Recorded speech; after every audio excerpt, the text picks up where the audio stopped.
Thiruvananthapuram മുട്ടടയിലെ UDF സ്ഥാനാർത്ഥി Vaishna എസ്.എല്ലിനെ voter പട്ടികയിൽ നിന്ന് ഒഴിവാക്കിയ നടപടി അനീതിയെന്ന് ഹൈക്കോടതി. സാങ്കേതിക കാരണങ്ങളാൽ തെരഞ്ഞെടുപ്പിൽ മത്സരിക്കാനുള്ള അവകാശം നിഷേധിക്കരുത്.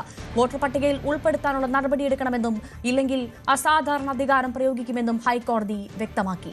സംസ്ഥാന തെരഞ്ഞെടുപ്പ് കമ്മീഷനോടാണ് ഹൈക്കോടതിയുടെ നിർദ്ദേശം. കേസിൽ നാളെ വീണ്ടും ഹിയറിംഗ് നടക്കും. അതേസമയം കോടതിയിൽ നിന്ന് അനുകൂല വിധി പ്രതീക്ഷിക്കുന്നുവെന്ന് മുട്ടടയിലെ യു.ഡി.എഫ് സ്ഥാനാർത്ഥി വൈഷ്ണ പ്രതികരിച്ചു.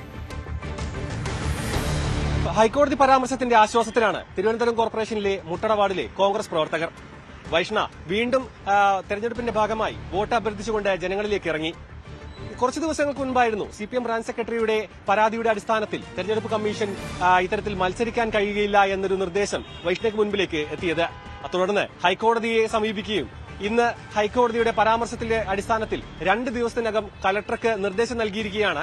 ഇത്തരത്തിൽ ഇതിലൊരു തീരുമാനമുണ്ടാകണം. അതായത് രാഷ്ട്രീയം കളിക്കരുത്, ഈ ഒരു 24 വയസ്സ് മാത്രമുള്ള ഒരു സ്ഥാനാർത്ഥിക്ക് മത്സരിക്കാനുള്ള ഒരു അവസരം ഒരുക്കി കൊടുക്കണമെന്നും സാങ്കേതിക കാരണങ്ങൾ മാത്രം പറഞ്ഞുകൊണ്ട് ഇത്തരത്തിൽ സ്ഥാനാർത്ഥിത്വം നിഷേധിക്കാൻ പാടില്ല എന്നുമായിരുന്നു ഹൈക്കോടതിയുടെ നിരീക്ഷണം.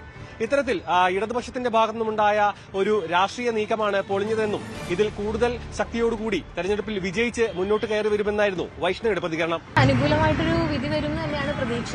കാരണം സത്യം ജയിക്കും എന്നുള്ളതാണല്ലോ നമ്മളെല്ലാവരും വിശ്വസിക്കുന്നത്. അപ്പോൾ ആ രീതിക്ക് നമുക്ക് അനുകൂലമായിട്ടുള്ളൊരു വിധി തന്നെ വരും എന്ന് പ്രതീക്ഷിക്കുന്നു. കോടതിയിൽ, ബഹുമാനപ്പെട്ട കോടതിയിൽ പൂർണ്ണ വിശ്വാസം ഉണ്ട്. 2 ദിവസത്തിനകം ഹൈക്കോടതിയെ തീരുമാനം അറിയിക്കണമെന്നാണ് കലക്ടർക്ക് നിർദ്ദേശം നൽകിയത്. ഈ ഒരു കലക്ടറിന്റെ തീരുമാനം അനുകൂലമാവുകയാണെന്നുണ്ടെങ്കിൽ ഇത്തരത്തിലുള്ള ഒരു രാഷ്ട്രീയ കളി വൈഷ്ണയ്ക്ക് കൂടുതൽ വോട്ട് ലഭിക്കാനുള്ള ഒരു കാരണമായേക്കുമെന്നടക്കം കോൺഗ്രസ് ഗ്രൂപ്പുകൾ ചർച്ച ചെയ്യുന്നുണ്ട്. തുടർന്ന് വരുന്ന ദിവസങ്ങളിലും സ്ഥാനാർത്ഥിത്വവുമായി ബന്ധപ്പെട്ട് കൂടുതൽ പ്രവർത്തനങ്ങളിൽ സജീവമാകാനാണ് വൈഷ്ണയുടെ തീരുമാനം.